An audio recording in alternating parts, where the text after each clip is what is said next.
children. They say they had 10 children. Oh, okay, I'm just looking at a different article here. Yeah, he had 10 children. Including to a child bride, he was accused of raping and fathered 15 children. Yeah, Trina. Yeah. Well, he might have had 15 kids, but they put it officially at 10 kids. I mean, regardless. Yeah. You know, if you're having kids through sexual abuse and rape, Mm-hmm. yeah. And, okay, so the kid came out and said the town took something from us. Took something from us. The family was the only people who cared about this guy. Yeah, everyone else was like, fuck this guy. Filed a lawsuit. They filed a lawsuit. Got $17,000 instead of $3 million. Yeah, $5 million. $5 million. Yeah. Slap in the face. Yep. Okay. Pretty much the kids went different ways, different places. Trina ended up getting remarried and moving to Lebanon, Missouri, but she died of cancer on her 55th birthday. Can you imagine if she just got up and moved to Lebanon? Yeah. Like, where you living? Beirut.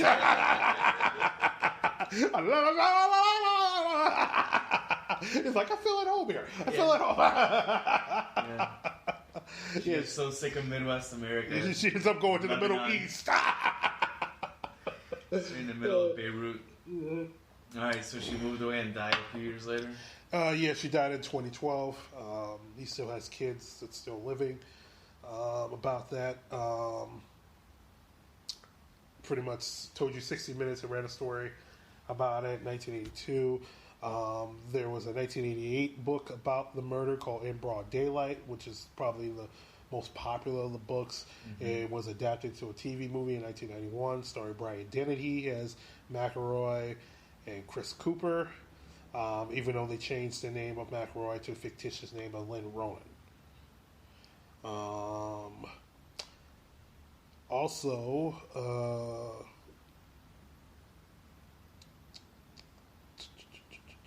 this case inspired one of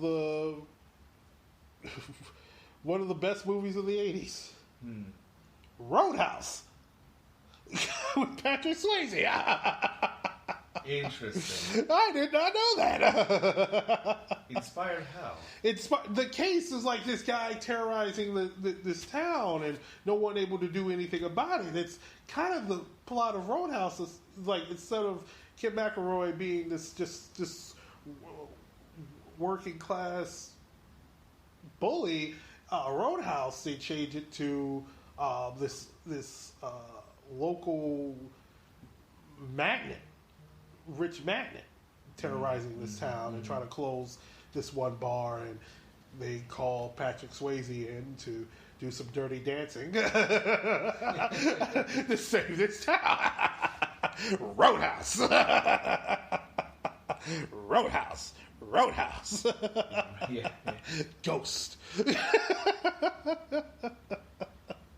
that's interesting. Yes, and also because of this, this is what people know, especially the true crime community, knows the town Skidmore from. But also some people kind of think the town is kind of cursed after this. I mean, there's been some, like, I told you, there's like 284 people in this town. Mm-hmm. And like during the 90s, it was 384. They have a really high crime rate during this town. Like, what had happened afterwards, in the years afterwards, there was some things that crimes that had happened in this town, and people were just going, this town cursed because we killed this bully. Like, check this out. October 16, 2000, Greg N. Drago beat and dragged his girlfriend, Wendy Gilwater, down several county roads outside Skidmore, causing her to die. Several county roads? Yes. Yeah. Jesus, okay. Gilwater's body was later found outside her Skidmore home. Drago was charged with murder and given a life sentence by a Norway County judge. Oh, so they do know how to prosecute people. Yeah, they finally figured it out. Okay. It took 2000, but he was given a life sentence. Is currently incarcerated at Western Missouri Correctional Center in Cameron. On the afternoon of April 11th, 2001, 20-year-old Skidmore resident Bronson Perry disappeared after exiting his father's home to return a pair of jumper cables to his shed in the yard. No one's been charged with a crime in relation to his disappearance. One suspect, Felton resident Jack Wayne Rogers, now in prison for unrelated crimes, had initially bragged of murdering Branson, but later denied knowing him. Branson had also been accused of being a meth dealer. If you go missing in a town of 450 people, you're dead. Yeah, pretty much. You've been murdered. Mm-hmm. Or some terrible accident happened. Yep. In 2004, the town of Skidmore was a focus of national attention again when Bobby Joe Sinnett, a relative of Branson Perry, consequently, was murdered and had her unborn baby cut from her womb. The baby, Victoria Joe Sinnett, was found alive 2 days later in Topeka, Kansas, with Bobby Joe's killer, Lisa McElroy, who received a federal death sentence and is still on death row. What? Yeah. Oh, good man. God, I totally forgot about this. Like, I heard a little bit about it, but I totally remembered it when I heard of this, when I was doing some research on this case. Bobby Jo Sinnett was a 23-year-old pregnant woman found murdered in her home in Skidmore, Missouri. And someone cut the baby out of her? Yeah, Lisa Montgomery had been convicted of strangling Sinnett from behind and then removing the woman's unborn child, 8 months in gestation, from her womb. And they heading back to Topeka, Kansas, and saying that, I had a baby. She supposedly told her husband months earlier that she had been pregnant, but she really wasn't. And she became obsessed with Bobby Joe when found out that she was pregnant. And I guess they were together because they were part of like dog grooming and dog breeding, kind of a business. Bobby Joe was doing dog breeding, and one of the people who was constantly in contact about dog breeding and dog grooming was Lisa Montgomery, and she found out that she was pregnant, so she proceeded to cyberstalk her. And then finally, when Lisa had called Bobby Joe about some dogs, so she ended up going over to Skidmore, strangling Bobby Joe and cutting the baby out and saying that this baby is mine. Lisa Montgomery couldn't have children also. Okay, that is a fucked up story. Yeah. God, yeah. Poor baby too. What? Yeah, the baby ended up surviving. But yeah, this... Lord, and this happened in 2004, you said? Yeah, 2004. Wow. Yeah, and she's still on death row. That's pretty fucked up, man. Yeah. A lot of crime for such a small town. Yeah. But is that any more than any other town? I mean, a little bit. I mean, from how many people live there, but we haven't heard anything as egregious as this Bobby Joe case or McElroy since then. I mean, they're not. Yeah, but like, I guess crime happens everywhere, but the nature of the crime, obviously matters too. Yeah. Yeah, I mean, maybe not. Yeah, we're just focusing on. Yeah, this is some of the worst. The worst of the worst. Exactly. And for such a small town, so. Okay, so what happened after the documentary was released a few years ago? Did they try to open the case back up? No, I mean the only person they name keeps coming up, Dale Clement, is dead. The bar owner? Yeah, the bar owner is dead.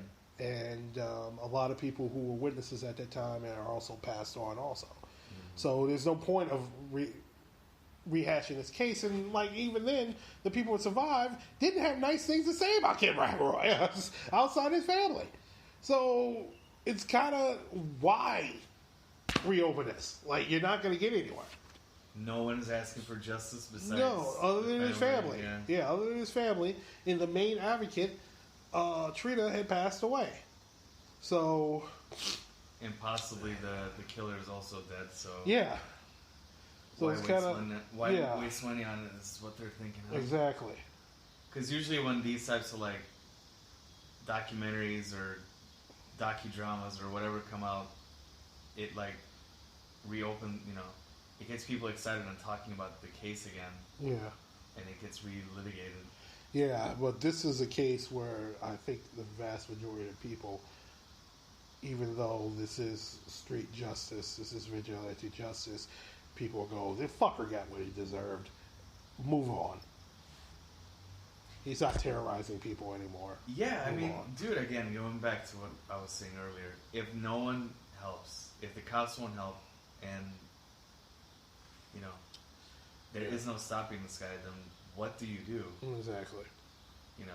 Not trying to advocate for vigilante justice, but what do you do?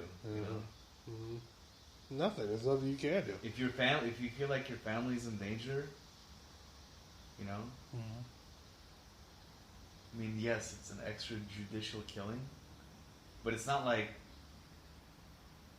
they just didn't like the guy and then they murdered him. No, Right. It was like violent to people in town. Yeah. And they weren't getting help from anybody. Yeah, no one was helping him. No one is doing anything.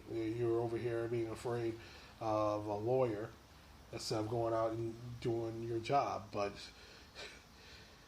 you bring this up is you had all these things that this guy had done, but yet you have cops out here pulling people over for nothing and shooting people for absolutely nothing. Right. This is the preponderance of when we say we want justice. We want justice. You have clearly, mind you, this is 1981. This is a small town. They have their own county police or whatever, but you have this guy going around. I'm not even going to name the crimes he did because they're so fucking long. Doing all this fucking terrible shit, and you can't even get you barely get one conviction on him. And then you get a conviction on him, you allow him just to walk out the door and continue to do the same shit as he wants. And people like get charged with fucking marijuana or whatever, or you charge them with something and they're telling you they're innocent, or even if they're guilty, they can't get out of fucking prison. Yeah, and shit, because they don't have any money. And Ken McElroy, yeah, he had some money, but he stole it.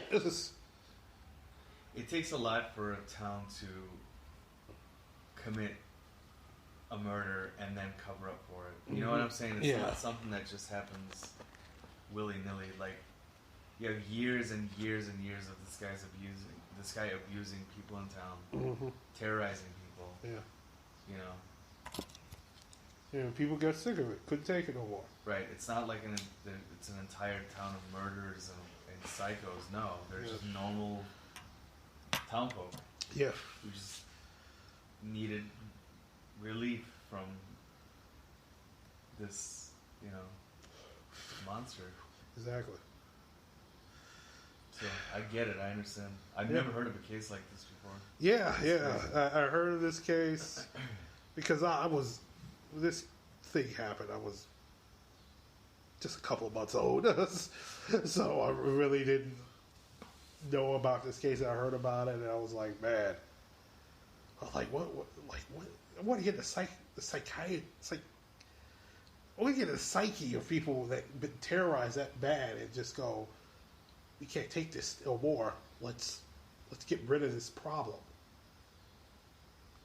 And the problem happened to be a person. I mean, there's other cases like the case in New York, which name's escaping me, of this young woman was being raped and killed on the street, and no one said it. People were witnesses. No one said anything because no one wanted to get involved in it because they lived in a high crime neighborhood. But the whole town coming together and like, this person's terrorizing us. Let's take care of it. Yeah, I mean that's different, right? Yeah. The snitches get stitches thing. People don't usually confess. People don't usually come forward as eyewitnesses because they're afraid of retaliation by the criminal. Yeah. This is different.